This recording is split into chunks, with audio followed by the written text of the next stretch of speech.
Bonjour et bienvenue à tous encore pour cette nouvelle vidéo sur Prusa. Alors c'est la deuxième vidéo, la précédente donc j'avais parlé du paramétrage pour les Gitek A20M, A10M. Alors j'avais pas été très précis sur les G-codes de début, les G-codes de fin.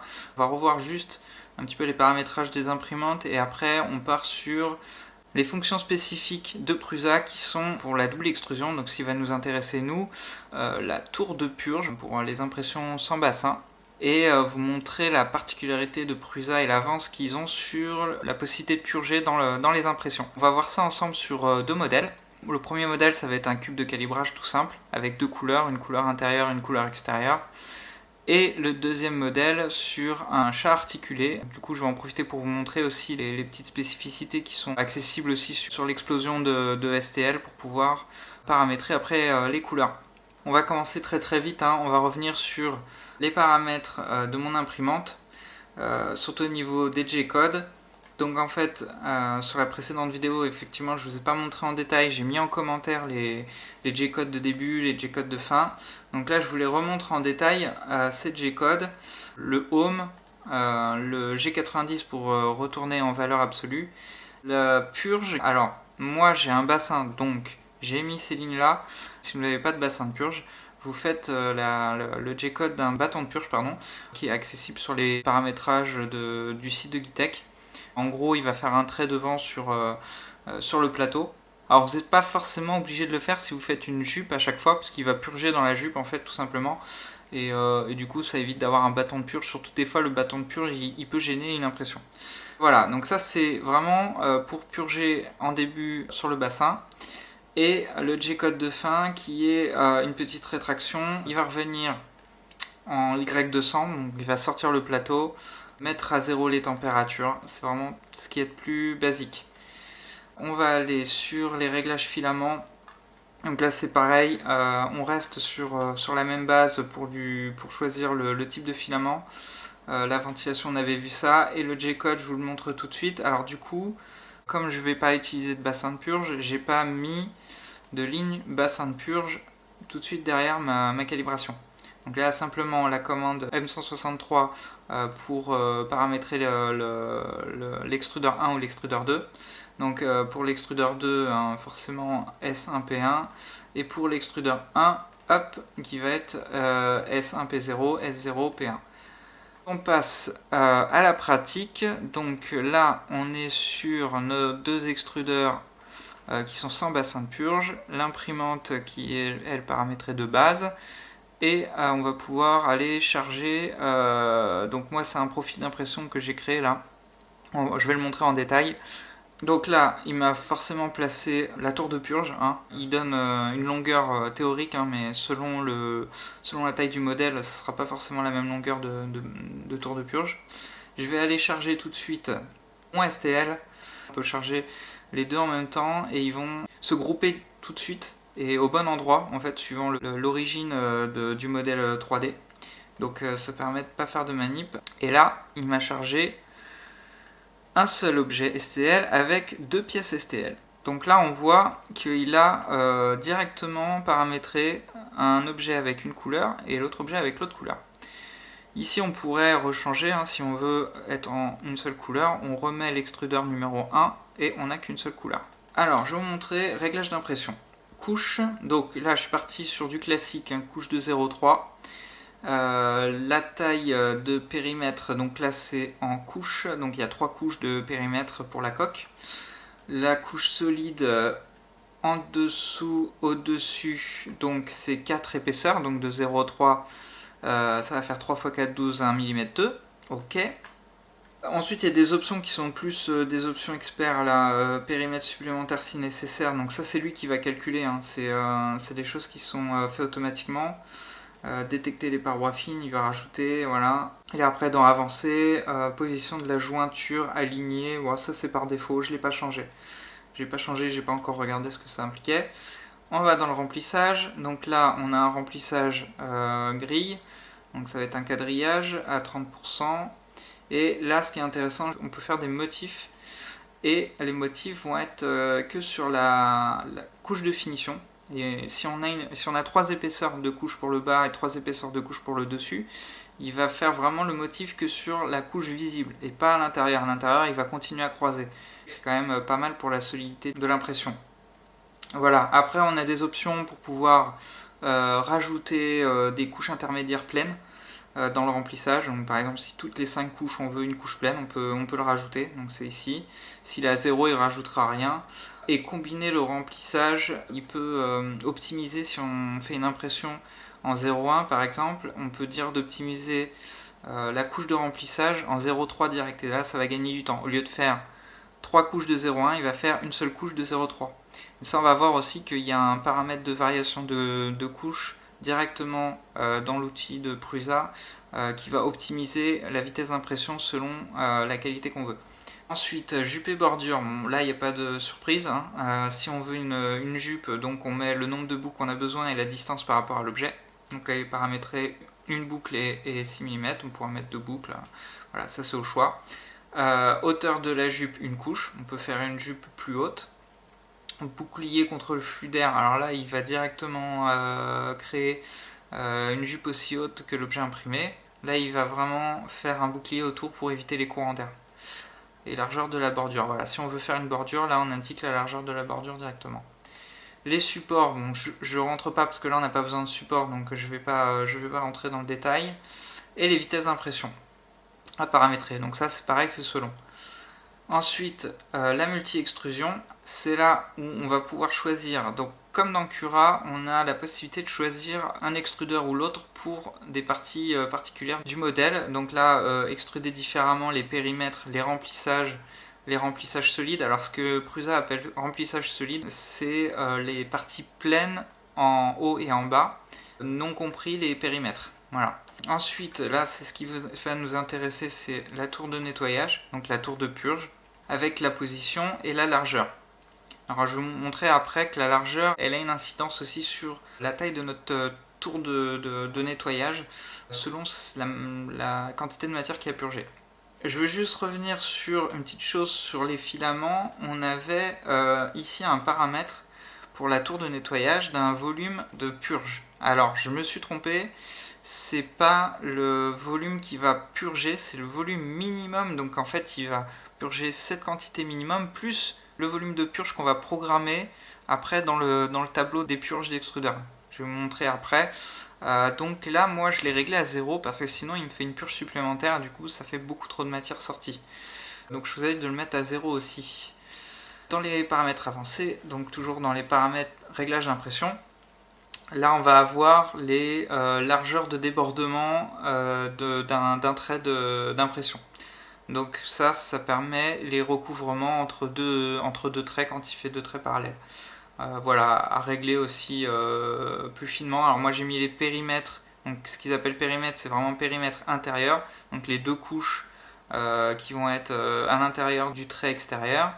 Je l'ai mis un peu plus large pour que c'est une bonne adhérence et qu'il n'y ait pas de défaut de fusion des couches.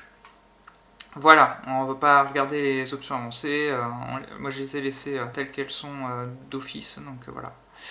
Alors, on retourne sur le plateau. Une fois que j'ai réglé mes paramètres d'impression, donc là je vais pouvoir découper une première fois. Je vais voir ce que ça donne.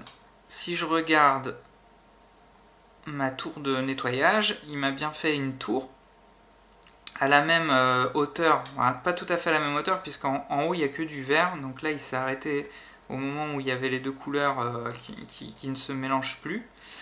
Et ce qu'on voit aussi, c'est qu'en bas de la tour de purge, pour pas gâcher de la matière, il a fait un creux, il a juste fait l'extérieur, avec une distance qui est là, la distance minimale de pont. Donc on va regarder là. Maximale de pont, 10 mm, pour la couche où il va remplir complètement pour que le pont ne s'effondre pas. Alors 10 mm ça me paraît une bonne valeur, je pense que la machine elle est capable de faire 10 mm de pont même si ça s'effondre légèrement, bon, il y aura les couches après qui vont se faire. Donc ça c'est pas du tout gênant. Et ça veut dire qu'il commence déjà à optimiser en économisant de la matière là. Il m'a fait une jupe autour de la purge, bon bah, ça un peu logique parce que sinon s'il tape dans la purge et qu'il n'y a pas assez d'adhérence il va la décoller. Et là, on va regarder tout de suite le paramètre de largeur. On va mettre 10 ici, redécouper. Et là, on a 10 là. Et du coup, il a complété par rapport à la valeur programmée en purge. Alors la valeur programmée en purge, elle est ici, volume de purge. Je vous remets l'affichage simplifié parce que c'est le premier que vous allez avoir. Il vous demande une valeur pour la décharge et une valeur pour la charge. Alors, moi, j'ai pas cherché à comprendre comment ça fonctionnait ce truc-là, mais j'imagine qu'en fait, il additionne les valeurs. C'est avant-après. J'ai été directement sur les réglages avancés. Et là, c'est intéressant parce que on peut mettre des valeurs différentes selon si on va vers une couleur ou une autre. Donc, ça veut dire que là, du violet au vert, il va purger 140, et du vert au violet, il va purger 140 aussi. Mais on pourrait avoir des valeurs différentes. Par exemple, si on veut vraiment purger du blanc entièrement, on peut avoir une très grande valeur qui va donner un blanc pur. Quand on va retourner vers du noir, bah forcément, le noir, il va se mélanger beaucoup plus facilement avec le blanc, il va arriver à purger plus facilement le blanc. On pourrait mettre une autre valeur plus petite. Et là, on optimise encore les valeurs de purge. En plus, ce tableau, il va être très intéressant quand je vais vous montrer dans la prochaine vidéo les nuanciers de purge. Donc grâce à la tête cyclope, on va pouvoir faire des nuanciers de purge entre deux couleurs. Et là, on va avoir un tableau beaucoup plus conséquent où on va pouvoir calibrer vraiment des purges intermédiaires. Moi, je suis parti sur une base de 50 mm3 à purger. Je vais noter 50 ici. Et il ne me fera pas plus de 50 mm3 de purge dans le bloc de purge. Donc ok. Là, il va redécouper et hop, on a une tour de nettoyage qui est plus petite. Bloc de purge, tour de nettoyage, il y a plusieurs termes, mais il va falloir que j'utilise tout le temps le même. Donc ce bloc, il est plus petit parce que j'ai demandé que 50 mm3 de purge. Voilà. Donc ça, c'est le premier paramétrage, on va dire, si on veut faire de façon classique une purge avec une tour. Là, ma tour, elle est un peu loin. Je trouve qu'elle est un peu loin. Il va me faire des cheveux d'ange si je la mets trop loin. Je vais la rapprocher, je vais la mettre là, vraiment, la coller pas très loin du modèle. Du coup, je vais gagner en temps aussi. Donc on va découper. Et hop, voilà. Donc là, on voit sur le résultat qu'on a 44 minutes d'impression.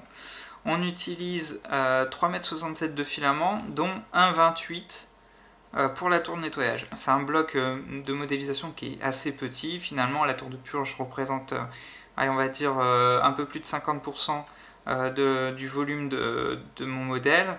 Bon, c'est pas très économe, on va dire. Voilà, donc ça, c'est le premier résultat qui est pas mal. Alors, maintenant, on va regarder comment optimiser ça encore en purgeant dans le remplissage. Donc là, ça va intéresser beaucoup de monde parce que c'est vraiment l'option que Prusa a réussi à développer qui est très bluffante. Ici, on voit qu'on a notre modèle groupé, nos deux modèles dissociés et on a une petite roue dentée là. Donc on va pouvoir rajouter des choses. Alors ici aussi, ce qui est pas mal, c'est que sur cette petite arborescence, on peut rajouter des modèles à la volée. Voilà, comme ça. Et hop, ça nous permet de pouvoir rajouter des formes sans avoir à recharger un modèle. Et on peut y retoucher vraiment facilement. Donc là, on peut changer l'extrudeur. Je vais faire le cylindre en violet et le cube en vert. On va découper et là, il va nous refaire. Alors vous voyez là, du coup, mon bloc de purge, il n'est pas plus gros. J'ai plus de modèles, j'ai plus de surface, mais j'ai pas plus de surface de purge. Par contre, je purge jusqu'en haut des modèles. Bon, ça, logique. Si je redescends, on voit bien qu'il alterne les couches de purge. Ok, on va enlever les deux modèles. Bon, ça c'était le petit supplément. Vous allez voir, on va s'en servir. Donc là, on a la possibilité de rajouter des réglages à la volée qui vont être différents du réglage d'impression de base. Alors, je m'explique. On fait un clic droit là, ici, sur l'édition. On a un truc qui s'appelle option de nettoyage. Et c'est ça qu'on va se servir. On va cliquer sur option nettoyage. Là, on voit qu'il nous a rajouté la petite option nettoyage. Dans l'arborescence, il la met juste en dessous du cube bicolore groupé. Donc ça veut dire que ça va concerner les deux modèles. On aurait pu, là on va supprimer, on aurait pu le rajouter que ici. Là, clic droit, option nettoyage. Et là, on viendrait nettoyer que dans le cube. Bon, maintenant, on va regarder à quoi ça sert cette option de nettoyage. Alors là, je la rajoute, option de nettoyage, tac. Donc là, ça nous a rajouté 2 lignes. Réglage de l'objet à modifier. Et on voit nettoyage dans le remplissage de cet objet. Ok, on clique ici. On découpe. Et là, qu'est-ce qu'on voit quand on va redescendre? Il alterne les couches aussi dans l'objet. Et là, il n'a pas rempli toute la surface. Donc ça y est, il a optimisé la tour de nettoyage avec la possibilité de purger dans le remplissage. On voit qu'en résultat, on est à 0,80 et le reste, il l'a mis dans le remplissage. Alors du coup, ce qui se passe, c'est qu'il fait un calcul automatique par rapport à la longueur qu'il va utiliser dans le remplissage et compléter la purge qu'il n'aurait pas pu faire dans la tour de nettoyage. Voilà, donc là c'est impec. Je vous montre une deuxième optimisation. Dans la tour de nettoyage, là, il y a plein de couches successives qui sont de la même couleur. Donc ça veut dire qu'il ne purge pas. En fait, il met au même niveau pour pouvoir continuer sa purge. Et là, on a une option qui permet d'écraser ces couches-là. Alors attention, ils expliquent bien, c'est expérimental, et il faut surtout faire attention à ce que la tour de purge soit bien éloignée pour pas que le bloc d'impression il vienne taper le modèle que vous êtes en train d'imprimer. Donc on a coché cette option, on découpe, et là, on voit qu'il commence déjà l'alternance de purge tout en bas. Et si on monte le modèle, hop, on voit qu'il s'est déjà arrêté. Donc la tour de purge, elle est déjà finie, alors qu'il y a encore du mélange de couleurs. Tout simplement parce que la buse va venir descendre pour se remettre à la hauteur de la tour et pour continuer à purger sans gâcher du filament en faisant de l'élévation au même niveau que le modèle. On a encore moins de matériaux utilisés. On est à 73, on était à 0,80, donc on a encore économisé quelques centimètres de filament. Alors bon, c'est peut-être anodin, mais sur un gros modèle, ça peut être vraiment très intéressant d'optimiser tout ça. Maintenant, on va voir sur le modèle du chat. Voilà, j'ai chargé mon chat. Alors là, il m'a chargé un seul modèle. Problématique, c'est que si on veut changer de couleur pour faire l'alternance, là, on est un peu bloqué. Ok, pas de souci. Prusa a la solution. On a 2 petits logos là, qui est divisé en objets individuels et scindé en parties. Alors, diviser en objets individuels, ça va, je vais le faire, ça va vous faire autant de modèles que de parties. Donc là, pas de problème. Après, on a chaque modèle individuel, on peut choisir sa couleur. Tout va bien. Sauf que le problème, c'est que, voilà, il se passe ça. C'est pas groupé. Donc là, si vous faites une erreur de manip, vous foutez tout en l'air. C'est la deuxième option, scinder en parties. Et là, on a un modèle groupé avec tous les modèles à l'intérieur. Et donc là, ce qui est bien, c'est qu'on va pouvoir paramétrer chaque couleur. Alors, on va le laisser comme ça, on va découper, on va voir ce que ça donne.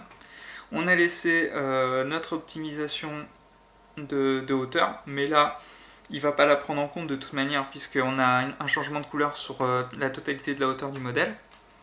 On va découper. Voilà, il nous a bien découpé, donc il a mis quand même quelques petites secondes. Hein. Il m'a bien fait mon bloc de purge. Alors, je vais tout de suite, vous allez voir, je bouge mon bloc de purge, je redécoupe, et là, il va aller, voilà, il va vachement plus vite. C'est presque instantané. Donc on regarde ce que ça donne. Parfait. Un bloc de purge bien à la bonne taille. Alors là, du coup, le ratio, il est quand même beaucoup plus intéressant, parce qu'on a, on va dire, 1 mètre de filament pour la tour de nettoyage sur 15 mètres de filament pour l'objet. Donc c'est un très bon rapport, mais on va voir qu'on peut vraiment l'optimiser encore. Donc même manip que tout à l'heure, hein, on fait un clic droit, on ajoute option de nettoyage, et là, hop, et là on coche nettoyer dans cet objet. Alors on pourrait, la deuxième option, nettoyer dans cet objet, c'est pour un autre objet qui va être sacrificiel. Donc par exemple, on pourrait charger un cylindre et lui dire que c'est dans tout l'objet qu'on purge, même sur les périmètres. Donc on va cocher la première option, découper. Donc là, vous vous souvenez qu'on était presque à 1 mètre. Là, on est à 50 cm, rien qu'avec le remplissage. On regarde ce que ça donne en découpe, et là, on voit l'alternance des couleurs. Ah, elle est pratiquement vide, ma tour de purge, là, elle est pratiquement vide. Voilà. J'ai uniquement les remplissages qui s'alternent, et ça va purger. Alors, réellement, on a l'impression que ça va être un dégradé de couleur, parce qu'on va passer d'une couleur à l'autre. Mais ça va se faire très très bien, quoi. Là, on a économisé beaucoup de filaments. Et maintenant, je vais vous montrer la deuxième optimisation. Donc pour ça, je vais tourner mon modèle à 90 degrés. Hop, je mets mon chat debout. Je vais changer quelques couleurs pour vous montrer vraiment une optimisation bluffante. On va montrer ça comme ça. Alors, ce que je fais, c'est que je vais décocher le mode expérimental de la tête qui redescend. Et là, je découpe. Allez, on va voir ce que ça donne. On a notre chat parfait qui est debout. Ok, on a une tour de purge qui correspond vraiment à l'alternance entre les couleurs. Donc là, on voit, c'est toutes les parties pattes en vert. Ensuite, alternance de couleurs, parce qu'on a du vert et du violet jusqu'ici. Et là, ici, on a une partie au-dessus du dos, on n'est qu'en violet. C'est cette partie. Ensuite, on alterne de nouveau. Vert, ici, alternance, violet, ici, alternance. Et là, on s'arrête et on ne va pas tout en haut. Il a fini sa tour de purge. Ok.